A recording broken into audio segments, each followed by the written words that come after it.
शुरुआत करेंगे सीएम योगी की खबर से, जो आज बंगाल में ताबड़तोड़ चुनाव प्रचार कर रहे थे। ममता सरकार पर करारा प्रहार कर रहे थे। मगर बंगाल जाने से पहले कल रात में ही लखनऊ से सीएम योगी आदित्यनाथ ने बड़ा ऐलान कर दिया था कि सिंहासन खाली करो, जनता आती है। देखिए यूपी से बंगाल तक बुलडोजर बाबा ने कैसे चलाया ब्रह्मास्त्र।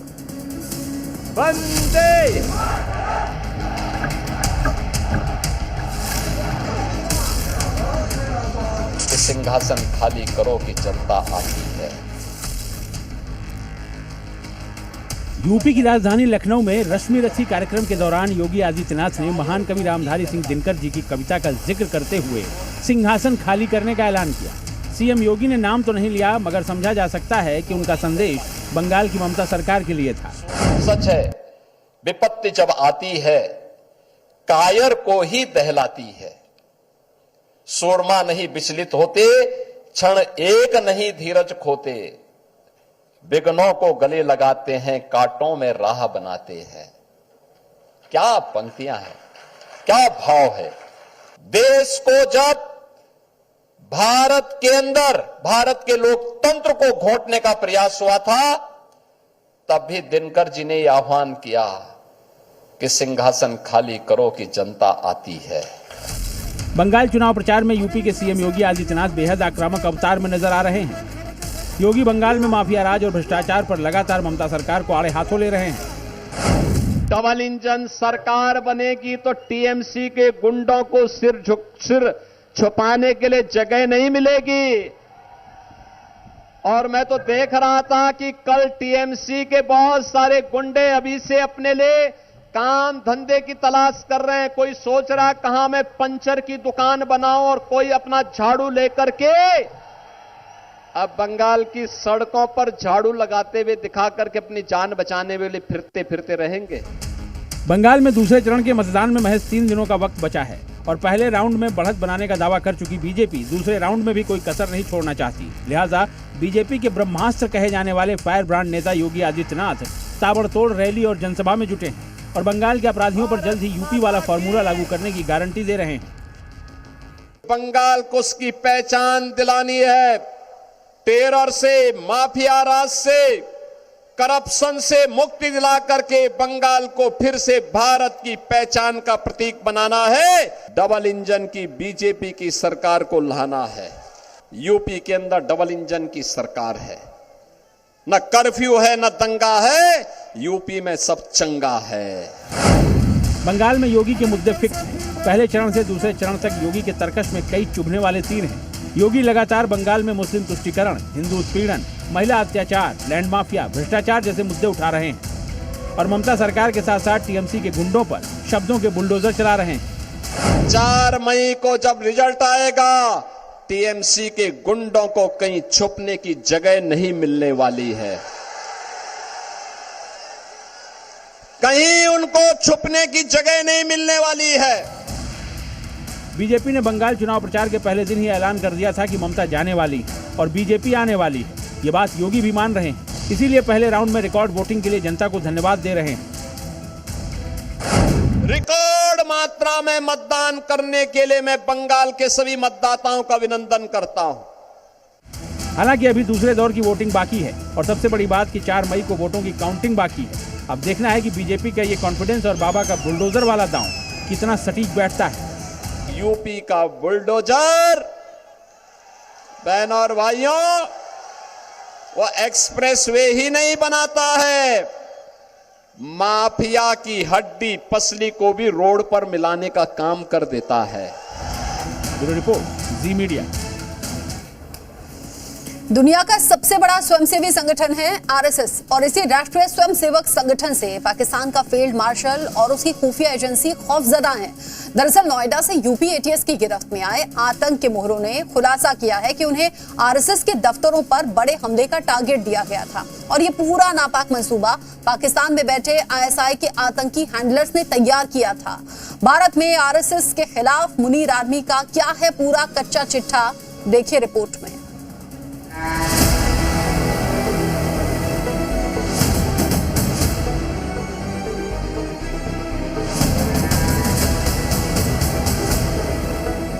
यूपी से दिल्ली तक आरएसएस पर आतंकी नजर। हम लोगों ने राष्ट्रीय स्वयंसेवक संघ में एक स्वयंसेवक के रूप में काम किया है। हिंदुस्तान के स्वयंसेवक संघ से डर गई मुनीर ब्रिगेड। इतना बड़ा परिश्रम होने के बाद ये संस्कृति, ये धर्म, ये अध्यात्म, आज हम लोग उसका लाभ ले रहे हैं। आरएसएस यानी राष्ट्रीय स्वयंसेवक संघ हिंदुस्तान की सनातन संस्कृति के मार्गदर्शन पर देश और दुनिया की सेवा करने वाला दुनिया का सबसे बड़ा स्वयंसेवी संगठन है। मगर इसी आरएसएस से पाकिस्तानी खुफिया एजेंसी आईएसआई खौफ खाने लगी है और दिल्ली से लेकर लखनऊ तक आरएसएस को टारगेट करने के लिए मुनीर के कमांडरों ने बड़ा मंसूबा बांधा था। आरएसएस को टारगेट करने के लिए आईएसआई ने तुषार चौहान उर्फ हिजबुल्लाह अली खान और समीर खान को अपना मोहरा बनाया था। शहजाद भट्टी ने इनको लखनऊ और दिल्ली के तमाम आरएसएस दफ्तरों की रैकी करने के लिए कहा था, जिसके बाद इन दोनों ने अलग अलग दफ्तरों की रैकियां की थी। ऐसे में इनको हमला करने के लिए हैंड ग्रेनेड और AK-47 दी जाने वाली थी। दिल्ली से लेकर लखनऊ तक आईएसआई के मिशन आरएसएस को लेकर बड़ा खुलासा हुआ है। नोएडा से पकड़े गए दोनों संदिग्ध आतंकियों ने कबूल किया है कि लखनऊ और दिल्ली में आरएसएस के दफ्तरों पर हमला करने की उनकी प्लानिंग थी। दोनों संदिग्धों ने आरएसएस कार्यालय की रेकी भी की थी। इनको जल्द हमला करने का दिन और समय बताया जाना था। आईएसआई ने दोनों संदिग्धों के जरिए AK-47 और हैंड ग्रेनेड से हमले का प्लान बनाया था। दोनों को पाकिस्तानी गैंगस्टर शहजाद भट्टी और आबिद जट ने दिल्ली और लखनऊ के आरएसएस ऑफिस पर धमाका करने का टारगेट दिया था। दोनों से लगातार पूछताछ की जा रही है और पूछताछ में ये सबसे बड़ा खुलासा हुआ है कि दिल्ली के केशव कुंज स्थित आरएसएस दफ्तर में वो हमले की साजिश रच रहे थे और इन दोनों से अभी भी लगातार पूछताछ कर रही है। वहीं तुषार चौहान उर्फ हिजबुल्लाह अली खान के निशाने पर कुछ बड़े बड़े VIP भी थे। टारगेट किलिंग का उन्हें टास्क दिया गया था। सूत्रों के मुताबिक यूपी ATS की गिरफ्त में आए तुषार उर्फ हिजबुल्लाह और समीर खान के पास से दिल्ली और लखनऊ के कई अहम ठिकानों के नक्शे बरामद हुए हैं। दोनों संदिग्धों के मोबाइल से कई सरकारी इमारतों की तस्वीरें भी मिलने की जानकारी है। साथ ही तुषार उर्फ हिजबुल्लाह अली खान ने माना है कि उसने संघ के कार्यालय की रेकी भी की थी, जिसके बाद दिल्ली से लखनऊ तक आरएसएस दफ्तर की सिक्योरिटी बढ़ा दी गई है।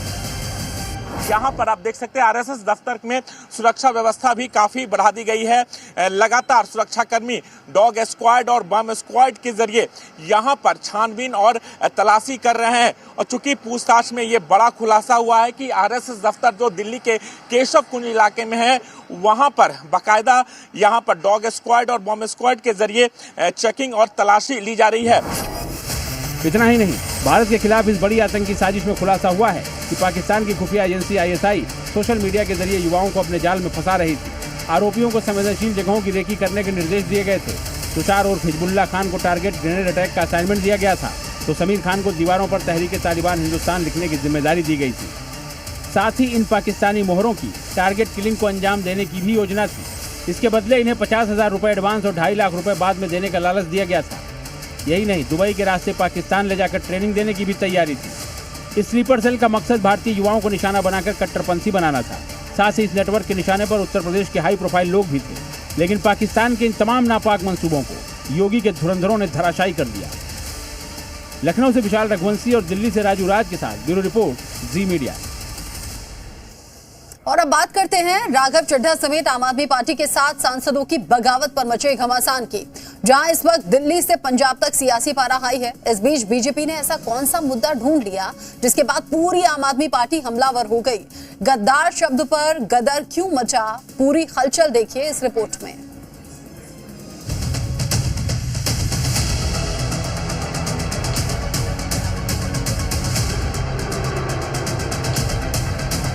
आप सांसदों की बगावत पर सवाल।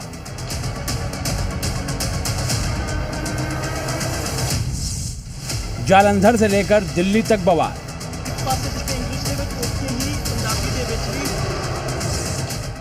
आम आदमी पार्टी में मची यह हलचल महज एक इस्तीफा नहीं बल्कि एक बड़ा सियासी तख्ता पलट है। राघव चड्ढा के नेतृत्व में 7 सांसदों के पाला बदलने के बाद हंगामा बढ़ता ही जा रहा है। ये 2 तस्वीरें देखिए। एक तरफ पंजाब के जालंधर में हरभजन सिंह के खिलाफ आप कार्यकर्ताओं ने आक्रोश जाहिर किया, घर की दीवार पर गद्दार लिख दिया, तो दूसरी ओर दिल्ली में बीजेपी ने केजरीवाल को घेरा। मंत्री परवेश वर्मा ने एक बंगले की तस्वीर जारी की और दावा किया कि केजरीवाल का बंगला महल से कम नहीं, आपका मतलब यानी आलीशान आदमी पार्टी। तो आज हमको समझ में आता है कि जो आदमी कहता था कि मैं बंगला नहीं लूंगा, कि मैं मकान नहीं लूंगा, तो आज समझ में आता है कि वो ये कहते थे कि मैं साधारण नहीं लूंगा, महल ले लूंगा, मगर साधारण घर नहीं लूंगा, मैं तो महल लूंगा। ये आज देखकर समझ आता है। दिल्ली में जब केजरीवाल की सत्ता थी तब भी बीजेपी ने शीश महल वाला मुद्दा बनाया था। अब फिर एक बार बीजेपी ने केजरीवाल के नए घर का मुद्दा उठाया तो आपका जवाब भी सामने आया। आम आदमी पार्टी ने नए बंगले की तस्वीर को फर्जी बताया और मानहानि का केस करने की बात कही। इसके साथ ही बीजेपी को चुनौती भी दे डाली। हम केजरीवाल का घर जनता के लिए खोलने को तैयार हैं। क्या सीएम रेखा गुप्ता जनता को अपना घर दिखाएंगी? क्या मंत्री परवेश वर्मा अपना घर जनता के लिए खोलेंगे? फर्जी तस्वीर जारी की गई। ये बंगला केजरीवाल का नहीं है। कुल मिलाकर बीजेपी अलग अलग मुद्दों पर आपको घेर रही है, तो वहीं आप भी बीजेपी से जुड़ने वाले सांसदों को गद्दार बताकर अपनी सियासी लड़ाई को आगे बढ़ा रही है। देखिए, ये 7 सांसद नहीं, ये 7 गद्दार हैं जिनको आम आदमी पार्टी ने राज्यसभा भेजा पंजाब के लोगों के मुद्दे उठाने के लिए। इन गद्दारों ने उस पार्टी का साथ छोड़कर उस पार्टी का साथ देना जरूरी समझा जिसने हमेशा पंजाब के लोगों को आतंकवादी बुलाया है। सूत्रों के मुताबिक आम आदमी पार्टी की तरफ से राज्यसभा सचिवालय में याचिका दायर कर इन 7 सांसदों की सदस्यता रद्द करने की मांग करेगी। पार्टी का कहना है कि ये सांसद एंटी डिफेक्शन लॉ के दायरे में आते हैं। नियम के मुताबिक किसी भी पार्टी के 2/3 सांसदों का टूटना जरूरी है, वरना उनकी सदस्यता चली जाती है। आम आदमी पार्टी के कुल 10 राज्यसभा सांसद हैं और 7 का आंकड़ा इस तकनीकी पेंच में फंस सकता है। हालांकि राघव चड्ढा अपने फैसले को लेकर पूरी तरह कॉन्फिडेंट हैं। खास तौर पे आम आदमी पार्टी के नेता की डर कर चले गए आम आदमी पार्टी छोड़कर। हम डर कर नहीं, डिसअपॉइंटेड महसूस कर गए आम आदमी पार्टी से। हम डर कर नहीं, डिसएंचेंटेड फील कर गए आम आदमी पार्टी से। हम डर कर नहीं, डिसगस्टेड फील कर गए आम आदमी। 7 बागी सांसदों के खिलाफ आम आदमी पार्टी की रणनीति कितनी कारगर होगी, इस जंग में आगे क्या मोड़ आएगा, ये तो आने वाला वक्त बताएगा। फिलहाल दोनों तरफ से लगातार वार पलटवार तेज है। ब्यूरो रिपोर्ट, जी मीडिया। उधर भिंड में कानून को ठेंगा दिखाकर चल रहा था मौत का कारोबार, जहां फर्जी आर्म्स लाइसेंस के नाम पर 3 लाख रुपए में हथियारों को वैध बनाया जा रहा था। इस संगठित सिंडिकेट का पुलिस ने बड़ा भंडाफोड़ किया है। 14 आरोपी गिरफ्तार किए गए हैं और कई अवैध हथियार भी यहां से बरामद हुए। चौंकाने वाली बात यह है कि इस पूरे खेल में सिस्टम के अंदर बैठे लोग भी शामिल बताए जा रहे हैं। यानी कागजों का खेल नहीं, पूरा नेटवर्क एक्टिव था जो कई राज्यों तक फैला हुआ था। फिलहाल पुलिस जांच में जुटी हुई है, लेकिन सवाल यही कि आखिर सिस्टम में सेंध लगाकर ये खेल कब से चल रहा था।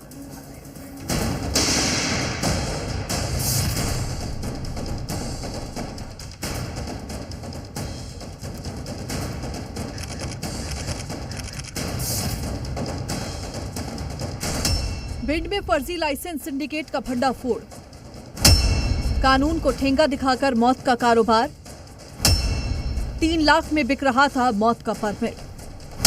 सिस्टम के अंदर बैठे सफेद पोश बने भक्षक। भिंड, जहां कानून को ठेंगा दिखाकर चल रहा था मौत का कारोबार, फर्जी आर्म्स लाइसेंस, खुलेआम सौदे और हैरानी की बात, इस खेल में सिस्टम के लोग ही शामिल। अब भीड़ों में छिपे बागी नहीं बल्कि एयर कंडीशन कमरों में बैठे सफेद पोश मौत का सामान बांट रहे हैं। भिंड पुलिस ने एक ऐसे ही डिजिटल सिंडिकेट का पर्दाफाश किया है जो कलेक्ट्रेट की फाइलों से फर्जी लाइसेंसों की फसल उगा रहा था। 3 लाख में थमा देते थे फर्जी लाइसेंस, आधार, पैन कार्ड और फोटो से छेड़छाड़, ऑनलाइन पोर्टल तक को गुमराह करते, अवैध हथियारों को बनाते थे वैध। जैसे ही साइबर टीम ने रिकॉर्ड खंगाले, एक की बाद एक परतें खुलती चली गईं, नाम सामने आए, कनेक्शन जुड़े और पूरा सिंडिकेट बेनकाब हो गया। इस रैकेट में आर्म्स शाखा के कर्मचारी भी शामिल पाए गए, यानी जिनके कंधों पर सुरक्षा की जिम्मेदारी थी, वही सिस्टम को अंदर से खोखला कर रहे थे। प्रारंभिक जांच पर से 6 लोगों के खिलाफ नामजद फर्जी लाइसेंस और हथियार रखने के संबंध में प्रकरण पंजीबद्ध किया था। इसमें टीमें लगातार आर्म्स के ऑनलाइन पोर्टल और हमारे का पोर्टल और सभी अभिलेखों को हमने चेक किया, जिसमें हम लगातार इन्वेस्टिगेशन कर रहे हैं। और इस प्रकरण में अभी तक हम लोगों ने 14 लोगों को आज दिनांक तक गिरफ्तार किया है। उनसे लगभग हमने 10 पिस्टल और 315 बोर एक राइफल हमने अभी जब्त किए। इसमें आम शाखा में पदस्थ कर्मचारी को भी हमने गिरफ्तार किया। कार्रवाई तेज हुई, छापेमारी, गिरफ्तारी और बरामद हुआ हथियारों का जखीरा। 10 पिस्टल, 32 बोर, 1 राइफल, 315 बोर बरामद हुआ। पुलिस ने कार्रवाई करते हुए 14 आरोपियों को गिरफ्तार किया। अब सवाल ये है कि इस सिंडिकेट की जड़ें कितनी गहरी हैं? क्या ये नेटवर्क सिर्फ भिंड तक सीमित है या पूरे प्रदेश में फैला हुआ है? पुलिस का कहना है कि जांच अभी भी जारी है और इस फर्जीवाड़े से जुड़े हर चेहरे को बेनकाब किया जाएगा। भिंड पुलिस ने 14 गिरफ्तारियां कर एक बड़े खतरे को तो टाल दिया है, लेकिन मास्टरमाइंड की तलाश अभी भी जारी है। वाकई यह खुलासा डराने वाला है। चंबल में शांति की उम्मीदों के बीच कलेक्ट्रेट से मौत का सामान बिकना प्रशासन पर बड़े सवाल खड़े करता है। प्रदीप शर्मा, जी मीडिया, भिंड।